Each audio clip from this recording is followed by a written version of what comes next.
Okay, हम second problem देख रहे हैं। प्रॉब्लम क्या है? Suppose you have this data set with one real valued. So यहाँ पे मेरे पास input as a one real valued है and one real value as a output that is y, right. और ये मेरे पास थ्री डेटा पॉइंट्स दे रखे जैसे हमने पहले क्वेश्चन में डिस्कस किया, right. So this is a data point A, assume that is a 0, 2, and assume this is a b, that is what, 2, 2, and this is what, assume c, and this is 3, 1, right? Okay, so हमको क्या करनी है? What is the mean squared L O O C B error for the predicting constant this, right. This is a model y equal to C. यहाँ पर y equal to सी क्या है? Constant model है। सो इस मॉडल पे हमको ये mean square error कितनी आएगी? L O C B means leave one out cross validation error कितनी आएगी इस मॉडल की, ये निकालनी है। तो हम पिछले क्वेश्चन के जैसे जैसे इस पार्ट को उसी तरह से यहाँ भी करना पड़ेगा। ओके, सी सॉल्यूशन। ओके, तो हम क्या करते हैं? ए पॉइंट, ए जो मेरे पास डेटा पॉइंट है, इस डेटा पॉइंट को क्रॉस वैलिडेशन के लिए रख देते, that is for testing. Okay, और बाकी दो डेटा पॉइंट पे हम ट्रेन करते हैं, that is B and C. Okay, B and C पे हम क्या करें? ट्रेन करें मॉडल को। अच्छा, ये स्टैंडर्ड मॉडल है तो डेफिनेटली बी एंड सी से क्या होगी? बी एंड सी से ये जो लाइन पास होगी, राइट। और ये model definitely be and C के मीन से भी पास होगी, राइट। इसका मतलब ये मॉडल को एक्स बार कोमा वाई बार को सेटिस्फाइड करना पड़ेगा, राइट। जब हम बी एंड सी पर ट्रेन करेंगे तो मेरे पास यहाँ पे predicted model for this case B and C पर जब ट्रेन करेंगे तो y इक्वल टू जो प्रिडिक्टेड मॉडल बनेगा that is the mean of y bar, right. Means y bar आ जाएगी, y की मीन आ जाएगी, राइट। सो मीन हम यहाँ पर निकालेंगे 2 + 1, दैट इज 3/2। सो यही मेरे पास प्रिडिक्टेड मॉडल हो गया, जबकि एक्चुअल मेरे पास कितना? 2। देयरफॉर इस केस में एरर कितनी आएगी? Error will be what? Actual that is 2 and predicted 3/2. So this is a 1/2, right? The whole square. Okay. Similar, जब हम अब बी डेटा पॉइंट को क्रॉस वैलिडेशन के लिए रखेंगे, right. So that is a 2, 2।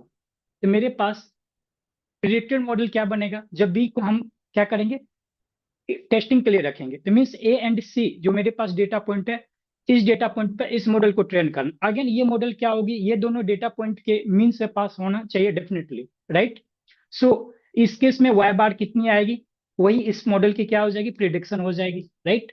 So that will be y bar. So Y bar कितनी आएगी इस केस में? ए एंड सी के वाई कोऑर्डिनेट का, this is a 2 and this is a 1, दोनों का क्या करना पड़ेगा? मीन लेना पड़ेगा, दैट इज 3/2। देयरफॉर इस केस में मेरे पास एरर कितनी आएगी? What will be the error? Actual how much? That is 2 and predicted is 3/2. Therefore error will be what? 1/2 whole square, right? And अब हम c को क्रॉस वैलिडेशन के लिए रख रहे हैं, टेस्टिंग के लिए रख रहे हैं, तो that is 3, 1, right.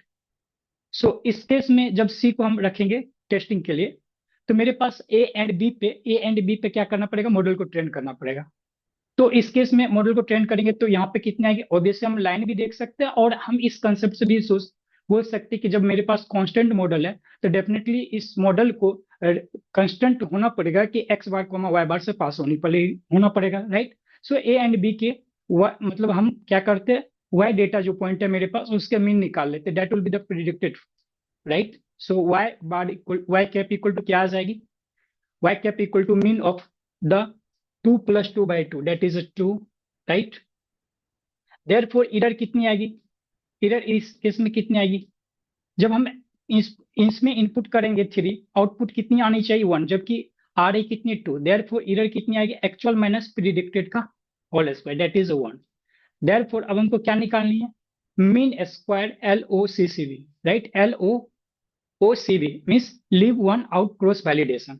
So mean square error for this case what? 1/2 square plus 1/2 square plus 1/3, right?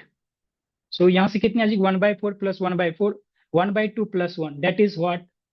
कितनी आ जाएगी? 1/2 plus 1/3. So this will be what? 3/2 into 1/3. So 3 cancel, 1/2, that is a 0.5. So क्या हो जाएगा मेरे पास? 0.5 जो आ जाएगी आंसर आ जाएगी इस मॉडल के लिए जो है मेरे पास ये एरर आ जाएगी. So required answer will be for this case what 0.5. See 0.5 will be the what required answer for the given question. Okay, so check it. Okay, the answer for this question is 0.5. Okay.